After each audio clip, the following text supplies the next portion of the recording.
나오는데 제가 읽어보면 타인의 물건이나 유가증권을 점유한 자가 그 물건이나 유가증권에 관해 생긴 채권이 변제기에 있는 경우 변제를 받을 때까지 그 물건이나 유가증권을 유치하여 채무자의 변제를 간접적으로 강제하는 법정 담보물권이다. 이렇게 나와있죠.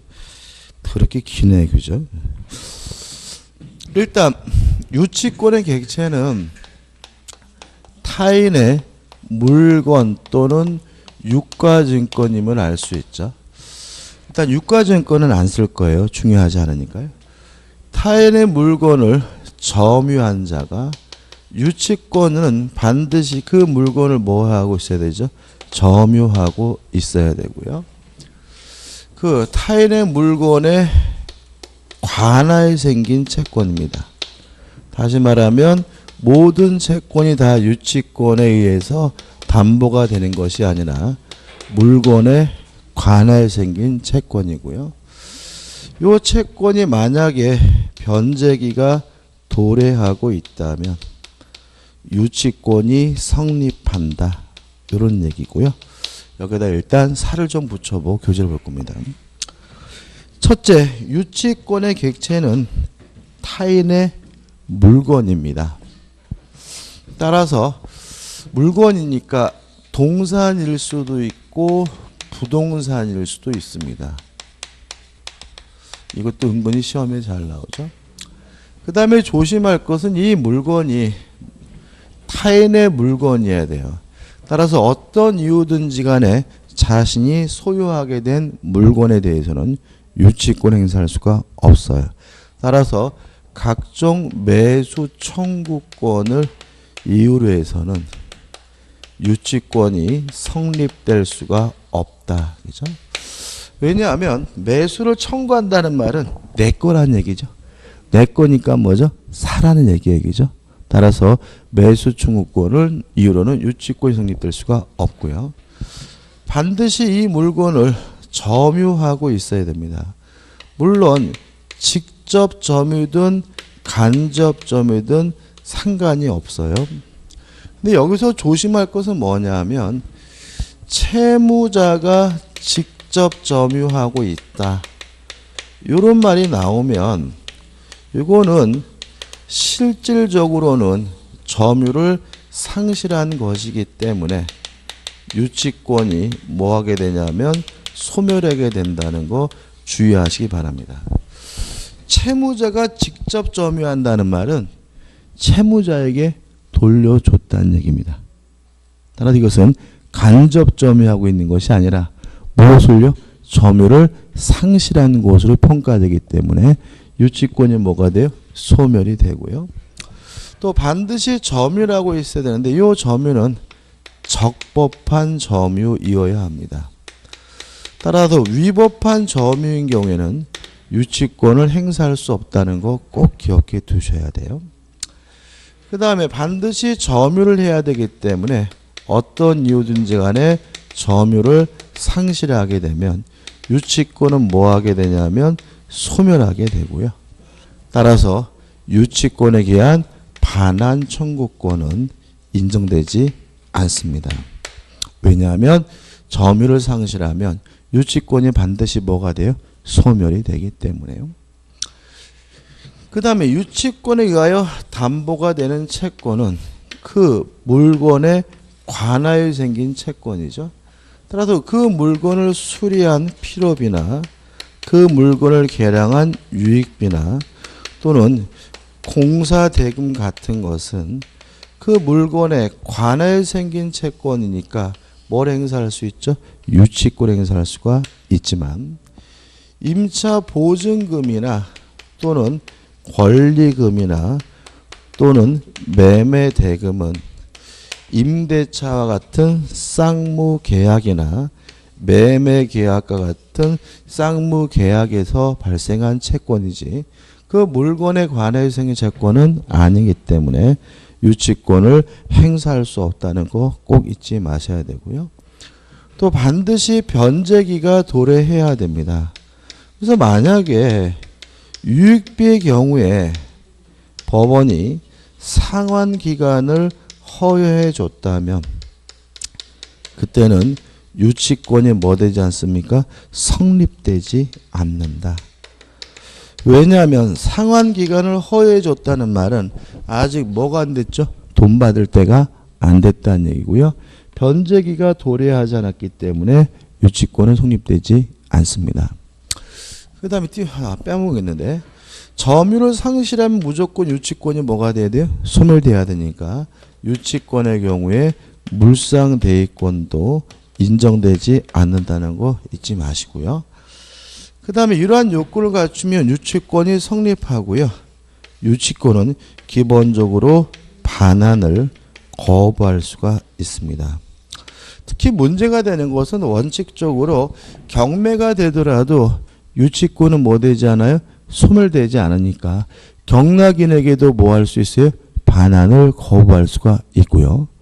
주의하실 것은 경매가 되더라도 유치권이 소멸되지 않으므로 유치권자에게 뭐가 인정되진 않죠? 우선 변제권은 인정되지 않는다는 거 주의하셔야 되고요. 그다음에 가장 중요한 것은 유치권을 근거로 한 채무의 변제를 청구할 수 있느냐. 이 문제에 대해서 우리 판례는 유치권은 수동적으로 반환을 거부할 수 있을 뿐 적극적으로 유치권을 이유로 변제를 해달라고 뭐 하지 못해요? 청구하지 못한다는 것이 우리 판례 입장이라는 것도 꼭 기억해 두시기 바랍니다. 이 정도가 이제 기본적인 내용이고요. 요거 가지고 실제로 문제를 풀게 되죠. 또 적어놓으니까 또 양이 되게 많네요. 자, 우측에 이제 교재를 이제 보자고요. 자, 2번 법적 성질 담보 물권이지만 우선 변제권과 물상대위성이 없다. 왜냐하면 유치권은 경매가 되더라도 소멸되지 않으므로 배당 순위가 주어지지 않는다. 우선 변제권 없고요.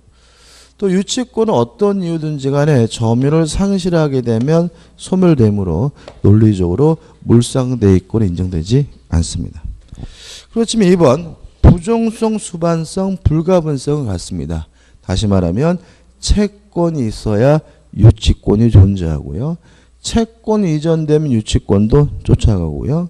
전액 변제할 때까지 목적물 전부의 그 효력에 미칩니다.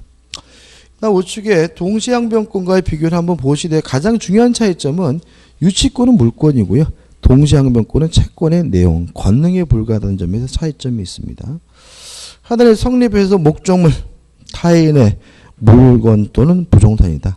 그 다음에 넘겨보시면 2번 채권과 목적물 사이에 결련관계가 있을 것.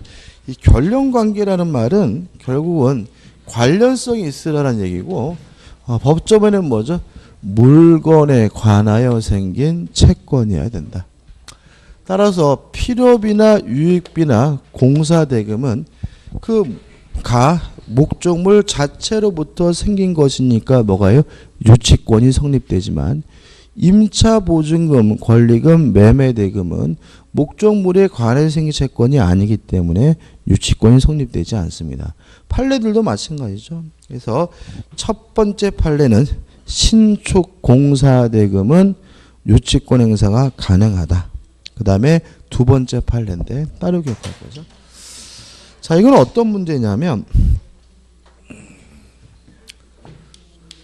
손해배상 채권이 유치권의 대상이 되느냐 아니면 동시이행항변권 문제냐 요건데 뭘 기준으로 하냐면 손해배상 채권을 발생시킨 원래의 채권을 기준으로 판단한다는 거죠. 따라서 원래 채권이 유치권이면 손해배상 채권도 유치권. 원래 채권이 동시항변권이면 손해배상 채권도 뭐예요? 동시항변권. 예를 들어 가지고 필요비를 제때 주지 않아서 발생한 손해배상 채권이라면 필요비니까 뭐죠? 유치권의 대상이 되고 매매대금을 제때 주지 않아서 발생한 손해배상 채권이라면 유치권은 성립되지 않고 매매계약은 쌍무계약이니까 동시이행항변권만 성립된다. 이런 얘기고요. 그 다음에 세 번째 판례 해가지고 이런 말이 나오죠. 자, 임대차 계약은 쌍무계약이죠. 그죠? 쌍무계약이니까 쌍방의 의무는 뭐죠? 동시행관계입니다. 따라서 제대로 사용 수익하지 못해서 발생한 손해배상 채권이라면 동시이행 항변권은 성립될 수 있을지언정 뭐가 성립될 수는 없어요? 유치권이 성립될 수는 없다는 거죠. 그 다음에 마지막 맨 밑에 판례는 기억나시나요? 자, 임대차 계약을 하면서 원상복구 특약을 하면 무슨 의미였죠? 필요비나 유익비와 관한 비용상한 청구권 포기 특약이었죠. 기억나시죠? 그죠? 따라서 원상복구 특약을 하면 필요비 유익비 자체를 청구하지 못하니까 무엇도 성립하지 못해요? 유치권도 성립할 수가 없다. 이런 말이죠. 그 다음에 우측에 나번 타이틀만 읽어보실 때 중요한 건 아닙니다. 채권이 목적물에 반한 청구권과 동일한 법률관계나 사실관계로부터 발생한 경우에도 유치권 성립하고요. 다번 채권과 목적물의 점유 사이에는 결론관계 요구되지 않는다는 말은 꼭 점유하고 있는 동안에 채권이 발생해야 되는 건 아니고요. 먼저 채권이 발생하고 점유를 취득한 경우에도 뭐가요? 유치권이 성립될 수 있다라는 너무나 당연한 내용이 나와 있고요. 그 다음에 판례도 뭐죠? 같은 취지죠. 그 다음에 3번 채권의 변제기가 뭐 해야 됩니까? 도래해야 된다. 그 다음에 4번 타인의 물건 등을 뭘 해야 돼요? 점유를 해야 되므로 어떤 이유든지 간에 점유를 상실하면 유치권이 소멸하게 되고요. 4번 이 점유는 무슨 점유여야 돼요? 적법한 점유여야 되므로 위법한 점유인 경우 유치권이 성립되지 않고요. 넘겨보시면 판례가 나와 있는데 뭐 특별한 건 없습니다. 그 다음에 판례 밑에 5번 당사자 사이에 유치권의 발생을 배제하는 특약을 하지 않았어야 됩니다. 대표제입니다. 다음 중 유치권을 행사할 수 있는 경우는 1번 임차인이 임차물의 보존을 위하여 지체한 유익비입니다. 일단 유익비는 목적물에 관해 생긴 채권이니까 뭘 행사할 수 있죠? 유치권 행사할 수 있는데 조심할 것은 변제기가 뭐 해야 돼요? 도래해야 된다.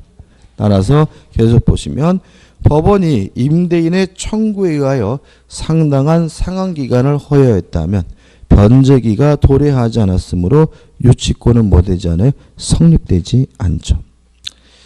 2번 임대인이 임대차 계약을 해지했어요. 해지했는데도 임차인이 계속 건물을 점유해요. 자, 요겁니다. 적법한 점유여야 한다. 근데 만약에 임대인이 임대차 계약을 해지했는데도 불구하고 점유하고 있다면 이 사람의 점유는 더 이상 적법한 점유가 아닙니다. 따라서 해지하였는데 임차인이 계속 건물을 점유하여 유익비를 추진한 경우에는 유치권이 성립되지 않습니다. 3번 전세권자가 목적물을 보존하기 위하여 필요비를 지출한 경우 전세권은 필요비를 아예 뭐하지 못하는 사람이죠? 청구하지 못하는 사람이니까 유치권이 성립될 수가 없고요. 4번 타인의 물건을 횡령한 자가 유익비를 지출한 경우 또 나와 있네요. 적법한 점유여야 됩니다. 횡령했다면 위법한 점유니까 유치권이 성립되지 않고요. 5번 질권자가 질문에 관하여 필요비를 지출했다. 물론 질권이든 뭐든 이건 뭐 점유하고 있다면 필요비에 대해서는 유치권이 성립됩니다. 답은 뭐죠? 5번이죠. 2번입니다. 임차인이 임차물에 관한 유치권을 행사하기 위하여 주장할 수 있는 피담보 채권을 모두 고른 곳은 기억 보증금 안 됩니다. 니은번 권리금 안 돼요. 디귿번 필요비 상한 채무 불이행으로 인한 손해배상 청구권. 자, 손해배상 채권은 뭘 기준으로 한다고요? 원래 채권. 원래 채권이 필요비라면 손해배상 채권도 뭐죠? 유치권 성립됩니다. 1번 원상 회복 약정이 있어요. 그러면 필요비 유익비 자체를 뭐 하지 못해요? 청구하지 못하니까 리을번은 안 되죠. 그래서 디귿번만 해서 2번이 답입니다. 넘겨보시면 이제 유치권의 효력이 나오죠. 1번 유치권자의 권리, 목적물을 뭐 할 수 있냐면 유치할 수 있습니다. 좀 사례를 먼저 한번 생각해 볼까요? 갑이라는 사람이 A라는 토지를 가지고 있는데 을과 만나가지고 임대차 계약을 해서 을이 임차인 임차권을 취득하게 됐고요. 을이 갑에게 예를 들어서 보증금은 5천만 원을 줬고요. 또 월세는 다달이 200만 원씩 주기로 특약을 했습니다. 이런 상태에서 그리고 을이 이 토지를 사용 수익하는 과정에서 필요비와 유익비를 지출했고요. 이 필요비 유익비가 얼마냐면 3천만 원입니다. 자, 이런 상태에서요. 이 토지가 병에게 양도가 됐어요. 또는 이 토지가 병에게 경매가 됐어요. 그러고 나서 병이 자신이 소유자란 이유로 을에게 내 땅에서 나가라고 요구할 때 첫째, 임차권이 있기 때문에 못 나갑니다 라고 버틸 수는 없다. 왜냐하면 임차권은 채권, 채권은 특정한 사람에게만 주장할 수 있는 상대권이니까 뭐가 없죠? 대항력이 없죠. 여기서 주택임대차법을 조금이라도 떠오른 사람은 저에 대한 뭐죠? 배신이에요. 배신. 그죠? 토지라고 말씀을 드렸고요. 특히 주택임대차보호법은 주택에 관한 임대차를 특별히 보호하는 법이기 때문에 주택이란 말이 없다면 절대로 뭘 생각하시면 안 돼요? 주택임차권은 생각도 하지 마셔야 된다. 자, 나는 보증금 안 주면 못 나가겠다라고 버틸 수 있어요? 없어요? 없다. 왜냐하면 보증금에 대해서는 뭐가 성립되잖아요? 유치권이 성립되지 않습니다. 따라서 보증금 안 주면 못 나겠다라고 뭐 할 수 없어요? 거부할 수 없고요. 을은 보증금 날린 겁니다. 무슨 말 아시겠죠? 항상 민법은 뭐가 나와요? 보호되지 않는 게 나와요. 자꾸 무언가를 뭐 하려고 하지 마세요? 보호하려고 하지 마세요. 다만 이 3천만 원에 대해서는 필요비 유익비 목적물에 관하여 생긴 채권이니까 뭐가 성립하죠? 유치권이 성립하고요. 유치권을 이유로 못 나겠다라고 갑에게 뭐 할 수 있습니까? 반환을 거부할 수가 있다. 동의하시죠? 그죠? 경매가 되더라도 유치권은 뭐 되지 않아요? 소멸되지 않아요. 주의하실 것은 반환을 거부할 수 있을 뿐 병에게 3천만 원을 달라고 변제해 달라고 뭐 할 수는 없어요? 청구할 수는 없다. 따라서 유치권이 성립이 되면 은근과 끈기 싸움 해가지고 장기간 시간이 걸리게 되는 경우가 대부분이니까 조심하셔야 됩니다. 됐죠? 그다음 문제가 되는 것은 여기서 이제 요 필요비 유익비를 가지고 유치권을 행사할 수 있는데 이때 을이 원래 목적대로 계속 사용 수익하는 것이 가능한가? 요 문제에 대해서 우리 판례는 사용 수익하는 것이 뭐죠? 가능합니다. 그것이 뭐냐면 부동산 임대차에 있어서 유치 목적, 원래 목적대로 계속해서 뭐죠? 사용 수익할 수는 있습니다. 자, 월세를 줘야 될까요? 주지 말아야 되나요? 줘야 됩니다. 다시 말하면 차임은 지급을 해야 되는 것이고요. 만약에 차임을 지급하지 않는다면 그 사용이익은 부당이득으로서 뭘 해줘야 돼요? 반환을 해줘야 된다. 이게 나와 있는 거죠. 4번 유치권의 주장. 유치권은 물권이므로 제3자에게 주장할 수 있고 특히 경매가 되더라도 유치권은 원칙적으로 소멸되지 않으므로 경락인에게 주장할 수 있다. 반환을 뭐 할 수 있어요? 거부할 수가 있고요. 4번 유치권 행사의 효과에서 나와 있단 말이죠. 자, 그래서 지금 병이 이 토지를 경락을 받았지만 이 토지를 못 들어가게 되는 거죠. 그래서 병이 소송을 제기했어요.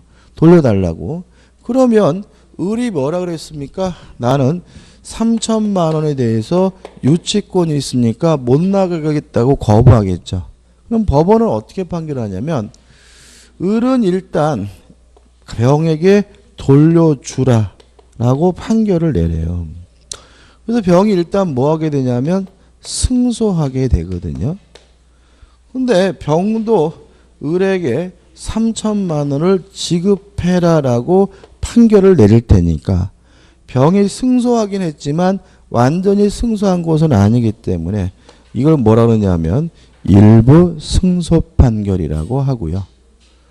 또 을은 반환하고 병은 을에게 3천만 원을 주라고 한다면 쌍방의 급부를 교환하고 있는 거죠. 상환하고 있는 거죠. 따라서 이걸 뭐라 그러냐면 일부 승소 판결 또는 상환 급부 판결이라고 합니다. 이게 뭐죠? 답은 유치권 행사의 효과인 거죠. 2번 경매할 수 있습니다. 그 다음에 우측에 3번 해가지고 간이 변제 충당권 해가지고 일정한 요건을 갖추면 유치권자는 목적물에 관한 소유권을 직접 취득할 수 있는 경우도 있고요. 중요한 부분 아닙니다. 4번 채무자가 파산했을 때 별채권 인정이 되고요. 5번 과실수취권이 있습니다. 다만 수취한 과실은 변제에 충당할 수 있다는 거 주의하시면 되겠죠. 그 다음에 넘겨보시면 6번째 유치물 이용권이에요. 일단 원칙적으로 유치권자는 유치물을 사용할 수는 없습니다.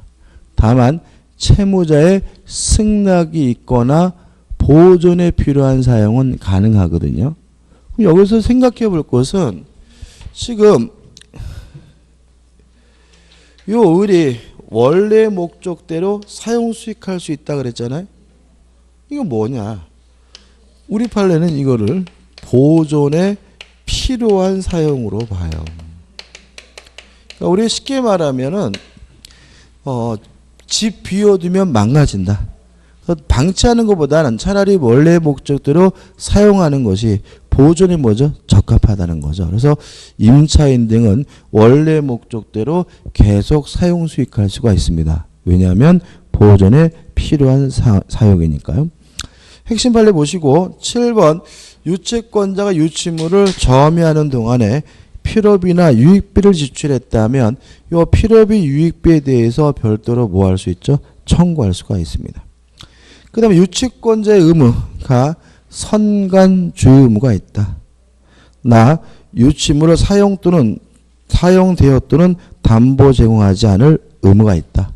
만약에 이러한 의무를 위반하게 되면 소멸 청구당하고요. 소멸 청구당하면 유치권은 뭐죠? 즉시 소멸하게 됩니다. 이것도 뭐죠? 형성권입니다. 그 다음에 우측에 유치권 소멸 사유에서 특이한 소멸 사유 1, 채무자의 소멸 청구죠. 다시 한번요. 의무를 위반하게 되면 소멸 청구할 수 있고 소멸 청구하면 유치권은 즉시 소멸합니다. 그 다음에 다른 담보의 제공인데 일단 채무자는 상당한 담보를 제공하고 소멸을 청구할 수 있는데요. 이거는 형성권이 아니에요. 교재에 나와 있는 것처럼. 따라서 유치권자의 승낙이 있고 그래야 비로소 유치권이 소멸하게 됩니다. 다시 말하면 의무를 위반했다는 이유로 소멸 청구하는 것은 형성권이기 때문에 일방적 의사표시로 하게 되지만 다른 담보 제공을 위한 소멸 청구는 뭐가 아닙니까? 형성권이 아니므로 유치권자의 뭐가요? 승낙이 있어야 비로소 소멸하게 된다는 거죠. 뭐 이런 얘기입니다. 지나가는데 개가 저를 물었어요. 그럼 저는 그 개 주인한테 손해배상을 청구할 수 있는데 그 손해배상 청구권은 뭐로부터 발생했죠? 그 개로부터 발생했으니까 그 개를 뭐 할 수 있죠? 유치할 수가 있다. 그죠? 뱃속에 유치하면 안 되고 묶어서 먼저 끌고 와야죠. 끌고 와가지고 제 집에다 어떻게 묶어놓고 손해배상 안 해주면 개 못 돌려줍니다라고 유치권을 행사하고 있는데 그날 밤 그 개 주인이 고양이를 안고 와서 우리 개는 내 자식과 같은 개니까 고양이를 대신 맞고 개를 돌려주쇼. 이게 뭐예요? 상당한 담보를 제공을 위한 소멸 청구인데 이거 형성권이 아니니까 제 입장에서는 뭐 할 수도 있어요? 거부할 수도 있다. 싫다 짜자. 그러면 유치권이 소멸되지 않고 그럽시다 하고 개를 돌려주고 고양이를 받았다면 그때는 개에 대한 유치권은 뭐죠? 소멸될 수가 있다. 이런 얘기죠. 3번 점유를 상실하면 유치권이 뭐죠? 소멸됩니다. 잊지 마시고 넘겨보시면 승낙 없이 유치물을 임대 또는 담보로 제공했어요. 여기서 조심할 것은 뭐냐면 승낙 없이 임대하면 점유를 상실하는 것이 아니라 간접 점유하고 있는 거니까 유치권이 일단은 뭐 되지 않아요? 소멸되지는 않는 거죠. 다만 의무를 위반했다는 이유로 소멸 청구가 있으면 그때 비로소 유치권이 뭐죠? 소멸되게 됩니다. 따라서 허락 없이 타인에게 유치 목적물을 임대하면 유치권이 소멸된다. X. 임대하더라도 점유를 상실한 것이 아니라 간접 점유하고 있는 거니까 유치권이 뭐 되지 않아요? 소멸되지는 않는데 다만 의무를 위반했다는 이유로 채무자가 유치권의 소멸을 청구를 하면 그때는 유치권은 즉시 뭐하게 되죠? 소멸하게 되죠. 3번 유치권 소멸 효과 돌려주면 되겠죠. 대표해줍니다. 갑은 자신이 점유하고 있는 건물에 관하여 을을 상대로 유치권을 주장하고 있다. 다음 설명이 좀 틀린 것은 1번 갑이 건물의 수급인으로서 소유권을 갖는다면 요거죠. 유치권의 목적물은 타인의 소유여야 됩니다. 따라서 어떤 이유든지 간에 자신이 소유하고 있는 물건에 대해서는 유치권 행사할 수가 없습니다. 따라서 수급인으로서 소유권을 갖는다면 갑의 유치권이 인정되지 않는다. O 맞는 질문이죠. 2번 갑이 건물 후 점유에 관하여 선관주의 의무를 위반하면 채무자 을은 유치권의 소멸을 청구할 수 있다. 맞는 질문이고요. 3번 갑은 유치권의 행사를 위해 자신의 점유가 불법 행위로 인한 것이 아님을 증명해야 한다. X죠. 점유하고 있으면 일단 적법한 점유임을 추정받습니다. 따라서 스스로 뭐 할 필요 없죠? 입증할 필요가 없죠. 4번 채무자 을이 건물을 직접 점유하고 채무자 을이 건물을 뭐 한다고요? 직접 점유하죠. 다시 말하면 채무자가 직접 점유하는 것은 실질적으로 점유를 상실하는 것으로 평가되기 때문에 유치권이 뭐가 돼요? 소멸이 되고 인정되지 않으므로 채무자 을이 건물을 직접 점유하고 이를 매개로 하여 갑이 간접 점유하고 있는 경우 갑의 유치권이 인정되지 않는다. 오 맞는 질문이죠. 5번 유치권은 점유를 상실하면 유치권은 뭐죠? 즉시 소멸하기 때문에 유치권을 이유로는 뭐 할 수 없죠? 반환 청구할 수는 없어요. 다만 유치권지 권리가 하나 더 있죠. 점유권이 있죠. 침탈이 있으면 점유권을 이유로 뭐 할 수 있어요? 반환 청구할 수 있는 겁니다. 무엇을 이유로는 반환 청구할 수 없어요? 유치권을 이유로 반환 청구할 수는 없으니까요. 5번 병이 건물의 점유를 침탈하였더라도 갑이 뭐죠? 점유물 반환 청구권 행사하여 점유를 회복하면 점유를 상실하지 않은 것이니까 갑의 유치권은 배산한다는 지문은 맞는 지문이 됩니다. 자, 우측에 이제 저당권이죠. 간단하죠. 점유를 이전하지 않고 설정 등기함으로써 우선 변제받을 수 있는 담보물권이 저당권이다. 2번 근대 저당권의 특질이 나오는데 그냥 이거는 시험에 안 나옵니다. 그냥 지적 호기심을 갖기 위해서 설명드리면 일단 근대 저당이라는 것은 독일의 저당 제도를 말합니다. 이게 시험에 절대로 안 나옵니다. 독일의 저당도. 그러니까 독일 놈들은 어떤 특징이 있냐면 유통성이 확보되어 있어요. 그 말은 저당권만 따로 거래할 수가 있습니다. 독일은 이러한 유통성을 확보하기 위해서 독립의 원칙 해가지고 채권이 없더라도 독립의 원칙에서 채권이 없더라도 저당권이 성립할 수 있다고 보고요. 또 얘네는 한 번 결정된 순위는 변하지 않는다. 순위 확정의 원칙을 채택하고 있습니다. 이에 반해서 우리 민법은요. 채권이 있어야 저당권이 존재할 수 있다. 부종성을 취하고 있고요. 1순위 저당권이 소멸하면 2순위가 1순위로 순위가 승진된다. 순위 승진의 원칙을 채택하고 있는 결과 독일과 달리 우리나라는 유통성이 인정되지 않습니다. 유통성이 확보되어 있지 않습니다. 뭔 개소리인가 이런 얘기입니다. 독일입니다. 독일.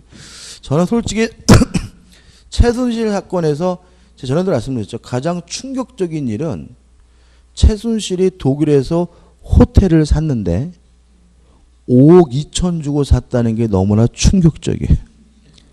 객실이 20개고요. 레스토랑도 따로 있고요. 그 다음에 주차장도 있는데 독일에서 그 호텔이 얼마예요? 5억 2천. 야, 그죠? 우리나라 5억 2천이면은 여인숙도 못 살 거래요. 그죠? 옆에 있는 막 모텔들 아마 대충 한 10억 단위 넘어갈 거래요. 그죠? 요새 강남에 있는 아파트들 뭐 웬만하면 뭐 20억, 30억 막 그러잖아요. 그죠? 그래서 우리나라가 지금 뭔가 지금 이게 핀트가 굉장히 이상하게 돼 있죠. 그죠? 다시 말하면 우리가 독일보다 국민소득이 반 정도밖에 안 되거든요. 근데 실제로 주거 비용은 걔네보다 더 비싸요. 그러니까 우리가 항상 그렇잖아요. 왜 어렸을 때부터 소득은 많은데 왜 이렇게 힘들지? 힘든 이유는 우리가 너무나 비용이 비쌉니다, 지금. 그러니까는 월급을 많이 받으면 뭐예요? 비용이 비싼데. 물가가요, 우리나라가 지금 뉴욕보다 비싼 거 다 아시죠? 그죠? 우리나라가 세계에서 물가 수준이 5등이가 그렇더라고요. 작년 기준이니까 5등이고, 뭐 동경보다도 더 비싸고요. 뉴욕, 옛날에 제가 한 20년만 전만 해도, 야, 뉴욕, 동경 같이 물가 비싼데 어떻게 살아 그랬는데, 우리나라 서울이 지금 동경, 뉴욕보다 물가도 더 비싸고요. 주거비용은 전 세계 거의 뭐죠? 탑입니다. 그러니까 주거비용이 비싼 나라가 어디냐면, 우리보다 비싼 나라는 아랍, 산유국들, 이런 애들은 좀 비싸더라고, 더. 근데 이 산육을 빼고는 우리나라 거의 뭐죠? 탑이죠. 그러니까는 뭐 뭔가 이 제도적인 문제를 좀 이게 있는데, 근데 항상 문제가 뭐냐면 강남 때문에 그래. 강남 때문에. 그러니까 강남에 아파트 가격이 떨어져야 다른 지역도 떨어지고, 이게 떨어질 때는 충격이 있긴 하지만 한번 떨어져 가지고 이게 적정한 가격이 되면 거래도 활발해지고, 그죠? 활발해지고, 뭐 이게 많이 좋은데, 우리나라 그 위정자들이 99%가 다 강남에 살아요. 그래서 우리나라 뭐 보니까 뭐 무슨 수석이니 장관이니 다 나오면 걔네들 주소가 뭐 강남구 무슨 동, 뭐 서초구 무슨 동 해가지고 다 거기 살기 때문에 걔네들은 하늘이 두 쪽 나도 강남 아파트 가격이 떨어지는 거는 눈 뜨고 못 볼 애들이거든요. 다시 말하면 아무리 그 뭐죠 그 정책을 하더라도 자기에게 손해가는 정책은 절대로 안 해요. 그래서 저는 개인적으로 이게 부동산 가격 해결되려면 먼저 이 뭐 수석이나 장관들을 전부 다 뭐죠 비강남권, 아니 예를 들어서 뭐 대전이신 사람, 뭐 다른 지역 사람을 갖다 앉혀놔야 이게 해결되고요. 그러지 않는 한 해결되지 않죠. 아무튼 어이씨, 그래서 우리 와이프 저보고 독일로 이민 갈까 뭐 이러더라고요. 5억 2천이라니까. 5억 2천 정도면 어우씨 강의 때려칠까. 아무튼 뭔가 좀 우리나라 좀 이상해요 지금. 굉장히 뭔가 좀 핀트가 어긋나 있고요. 저는 개인적으로 그 뭐가 우리가 촛불 혁명 막 그러잖아요, 그죠? 혁명이 나면 뭐가 바뀌어야 그게 진정한 혁명이냐면 그 사회 지배층 헤게모니를 장악하고 있던 사람들이 교체가 돼야 혁명이에요. 근데 대통령만 바뀌었을 뿐이지 그 나물에 그 나물이고 여전히 뭐죠? 강남 살고 있는 사람들이 여전히 우리나라의 헤게모니를 장악하고 있다면 절대로 뭐죠? 모든 문제가 해결되지 않습니다. 저는 그래서 개인적으로 좀 뭔가 이 촛불혁명이 좀 의미가 있으려면 조금 뭔가 좀 생각을 좀 해봐야 될 것 같아요. 아마 독일 놈들은 부동산 가격이 의외로 싸요. 5억 2천 이 정도거든요. 그러니까 독일도 유럽에서 굉장히 비싼 편이에요. 제가 여행을 좋아하거든요. 유럽도 거의 다 가봤는데 호텔 값이 독일이 제일 비싸요. 뭐 이렇게 뭐 옆에 있는 뭐 폴란드, 체코 이런 데는 뭐 한 3, 4만 원이면 다 자는데 얘들 어떤 특징이냐면 이런 게 있습니다. 갑이라는 독일 놈이 건물을 샀어요. 그 건물에 관한 소유권을 취득하면 얘는 어떻게 행동하냐면 이 건물 구입 자금을 회수하기 위해서 등기소에 가서 이 건물에다가 1순위 저당권, 2순위 저당권, 3순위 저당권 이렇게 설정을 해요. 뭐가 없더라도요? 채권이 없더라도. 돈도 안 불리고 일단 뭐부터 설정한다고요? 저당권부터. 이게 뭐예요? 독립의 원칙인 거죠. 이해되시죠? 그죠? 저당권 설정을 해요. 그런 다음에 이 저당권을 증권으로 만들어요. 증권으로. 그런데 물론 1순위 저당권이 제일 비싸겠죠? 그러니까 이 증권에 한 번 적혀진 순위는 변하지 않아요. 이게 뭐죠? 순위 확정의 원칙이죠.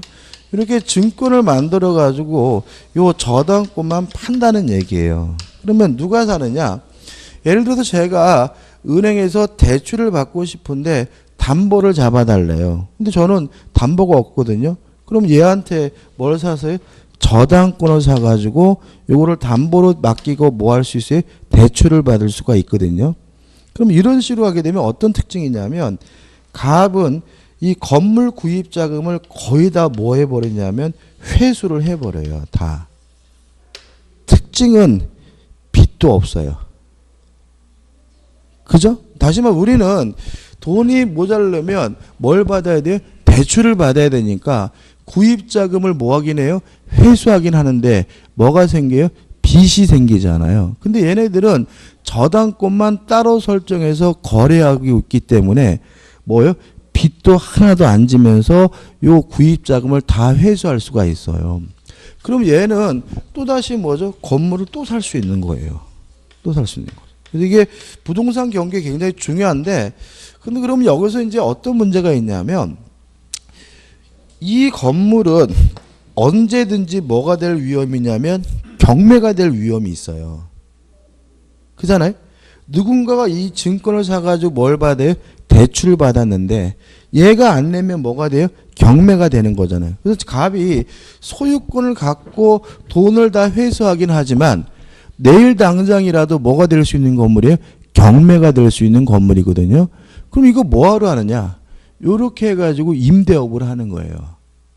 임대업을 하면 뭐죠? 세를 주는 거죠. 그죠? 뭐 어떻게? 그럼 얘는 투입된 자금도 거의 없이 뭘 봐요? 월세 소득이 생기거든요. 그럼 또 여기서 어떤 또 문제가 생겨요? 경매가 되면 세입자들이 피해 볼 수 있죠. 근데 얘네는 피해를 안 본다. 왜냐하면 독일 놈들은 깔세이기 때문에. 독일 놈들은 뭐라고요? 깔세. 걔네들은 보증금이라는 개념이 없어요. 뭐가 없다고요? 보증금. 우리나라도 평택 가면은 보증금 없는 아파트들 굉장히 많습니다. 왜냐하면 거기가 미군 애들이 많이 살기 때문에 미군 애들한테 보증금 달라고 그러면 칼로 찔러 죽이려고 그래요. 왜 얘네들은 보증금이라는 관념 자체가 없는 민족들이에요. 그래서 그냥 얘네들은 뭐죠? 보증금 없이 뭐만 내요? 사용료만 내고 있는 상태거든요. 그러다 보니까 경매가 되더라도 세입자들은 손해를 안 봐요. 왜 손해를 안 보냐면 어차피 그것을 경락받은 사람도 뭐 할 거예요? 세놓을 거잖아요. 그러니까 이 세입자들한테 이사 가라고도 안 하고요. 만약에 내가 살 테니까 이사 가라 그러면 이사 가는 불편은 있지만 보증금은 안 띄어요. 뭐가 없는 거죠? 보증금이 없으니까. 아까 우리가 지상권 할 때 우선 변제권이 없다 그랬죠? 왜 그러는 거예요? 깔세니까. 걔네들은 뭐가 없어요? 보증금이라는 개념이 없기 때문에 용익 물권에게 굳이 뭘 인정해 줄 이유가 없는 거예요. 우선 변제권이 인정해 줄 이유가 없는 거예요. 그래서 이런 식으로 해서 임대 사업을 하면 갑은 돈도 거의 투자하지 않고 다 뭐예요? 회수하잖아요. 회수하는 방식으로 해서 건물 등을 여러 채를 가지면서 뭐죠? 임대 사업을 하는 이런 아주 특이한 형태가 될 수 있고요. 우리나라도 비슷한 게 있긴 해요. 우리나라는 제가 실제로 본 건데 어떤 걸 이용하냐면 전세권을 이용하는 경우가 있어요. 그러니까 이제 제가 본 사람은 이렇게 하더라고요. 우리는 이런 거 안 되잖아요. 우리는 뭐가 있어요? 보증금이 있으니까 이런 거 안 되잖아요. 그죠? 우리는 이게 안 되는데. 이제 빌딩을 짓는데 이 인간은 빌딩을 뭐 어떤 도시에서 아주 랜드마크처럼 삐까뻔쩍하게 져요. 삐까뻔쩍하게 진 다음에 요 빌딩을 대기업에다가 전세를 줘요. 뭘 준다고요? 전세. 전세를 주고 전세를 주면 이 건물 신축 자금이 대부분 다 뭐예요? 회수가 돼요. 회수가 되면 또 줘요. 또 삐까뻔쩍하게. 그래가지고 또 어떻게 이걸 뭘 줘요? 전세를 줘요. 또 어떻게 회수되잖아요? 삐까뻔쩍하게 또 빌딩을 줘요. 그래가지고 뭐예요? 전세를 줘요. 그래서 뭐죠? 대부분 다 회수를 해요. 이래가지고 전국에 5개 빌딩을 가지고 있는 거예요. 이 인간이. 원래 지금은 수의사인데. 그럼 이 사람이 문제는 뭐냐면 전세를 주게 되면 매달 들어온 돈은 없잖아요. 그죠? 그래서 뭘 하냐면 관리비를 비싸게 받아. 관리비를 어떻게 해요? 조금 비싸게. 그래가지고 관리비를 좀 비싸게 받으니까 빌딩이 많으니까 요 관리비를 통해서 자기가 뭐예요? 수익을 챙겨요. 관리비를 통해서. 그래가지고 5개 빌딩을 가지고 있는데 월 8억씩 들어온다는데. 관리비. 그러니까는 뭐 전세를 줘버리니까는 뭐 이게 뭐라 그러나요? 뭐 월세 준다 안 준다 가지고 신랑이 할 필요도 없고 관리비는 뭐 안 내는 사람 없잖아요. 그죠? 그러니까 관리비 가지고 해가지고 한 8억씩 벌고 이런 식으로 해서 그러니까 그 사람 보니까 철제 뭐죠? 첫 번째 빌딩 도는 돈, 치는 돈만 있으면 전세제도를 이용해가지고 이렇게 많은 주택을 다량으로 보호하는 일이 발생하고 그래요. 우리나라는 이런 식으로 형태가 있더라고요. 실제로. 근데 독일은 뭐죠? 이렇게 안 한다. 뭐 하냐고 죠? 저당권을 유통시켜가지고 다량의 건물을 소유하고 임대사업을 하는 경우가 있다. 이런 얘기죠. 이 정도입니다. 그 다음에 한 가지 조심할 것은 뭐냐면 이게 설명드릴 건 아닌 것 같은데 부동산학개론 시간에 이런 게 뭐죠? 저당권 유동화 제도 이런 거 배우나요? 그죠? 근데 요거가 상관없는 거 아시겠죠?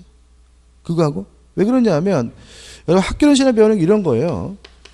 A라는 은행이 갑에게 1억의 대출을 해주고 A 건물에다가 저당권 설정하고 돈을 빌렸는데 IMF 때 어떤 일을 겪게 되냐면은 은행이 자산은 있는데 돈이 없어서 망하는 일이 발생하니까 그 이후에 요 채권과 저당권을 은행이 저당권 유동화 주식회사에다가 판매를 하고요.